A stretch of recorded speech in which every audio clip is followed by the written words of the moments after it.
La meilleure façon de se rappeler du Centre d'action bénévole, c'est que d'abord, le bénévole qui s'inscrit ici, il y a différents services, il y en a une panoplie, sauf qu'on va aviser les gens que voici ce qu'on te propose, dans quoi tu serais bien. Il y a des gens qui savent déjà, là. On fait des entrevues comme ça, puis ils vont dire l'accompagnement médical, oui, ça m'intéresse. Ou visite amicale, ça m'intéresse. Ils savent. Mais les gens qui ne savent pas, on va regarder l'ensemble des services qu'on offre ici, puis on va dire regarde, as-tu une idée de ce que tu aimerais faire là-dedans? Parce que nous autres, je pense qu'un peu partout c'est ça, c'est le respect du choix de l'activité bénévole et le respect du temps à donner. Moi, je peux donner 2 heures par semaine, l'autre peut donner 2 heures par 3 mois. Puis on ne dit pas, hey, lui est bon, lui est moins bon. Tout le monde est bon au moment où l'action bénévole est faite, tout le monde est bon là-dedans. Ça veut dire que là, moi, je vous le dis, là, ceux qui ont essayé le centre d'action bénévole, moi, j'en connais pas beaucoup qui ont dit, moi, je m'en vais, je trouve ça plat. Règle générale, sont restés ici, soit à plus long terme, à moyen terme, mais ils sont restés ici parce que le Centre d'action bénévole, c'est une maudite belle place. On est une belle gang, côté humain très développé, puis il y a une façon d'être heureux. Moi, si je me lève le matin et j'ai choisi telle action bénévole, je vais le faire parce que ça m'apporte quelque chose, puis je suis bien. Fait que c'est le message à laisser. Je dis pas que c'est la seule place, mais je dis que c'est une maudite bonne place pour être heureux comme bénévole.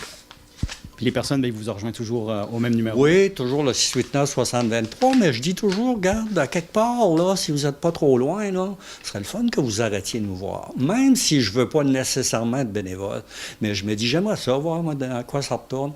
On va se faire un plaisir de faire le tour avec eux, puis leur expliquer, puis qu'ils choisissent ce qu'ils veulent faire là-dedans. S'ils disent, ben, telle affaire, non, je ne suis pas prêt, tu n'es pas prêt. C'est pas de problème avec ça. Quand tu seras prêt, tu viendras nous voir. Puis dans l'évaluation qu'on fait aussi des services, de la demande, de l'offre de service, bien, on dit toujours, bon, ça, tu me dis que ça ne t'intéresse pas. Par contre, il y a peut-être au niveau des loisirs qu'il y aurait quelque chose d'intéressant pour lui, au niveau de Chandler, au niveau de la pastorale, au niveau de bien d'autres services qu'on n'offre pas ici. À ce moment-là, on va être capable de référer la personne.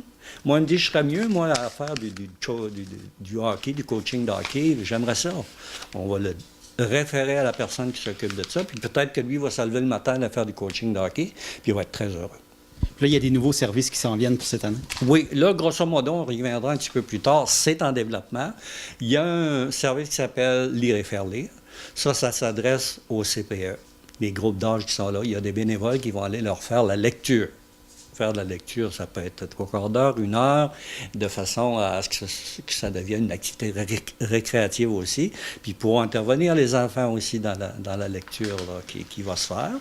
Puis il y a l'accompagnement en fin de vie qui est aussi en développement, mais ça, on le met un petit peu en retrait pour le moment, même si on en parle.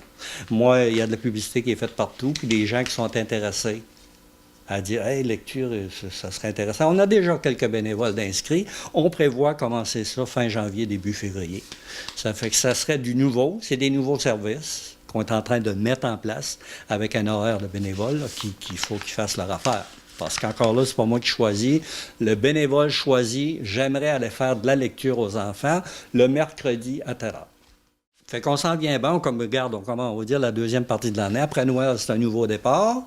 Ça fait que là, maintenant, on parlera d'autres services là, qui commenceraient vers le février-mars, comme les rapports d'impôts, pour bien expliquer aux gens qui fait des rapports d'impôts, pourquoi on les fait, puis à qui ça s'adresse aussi.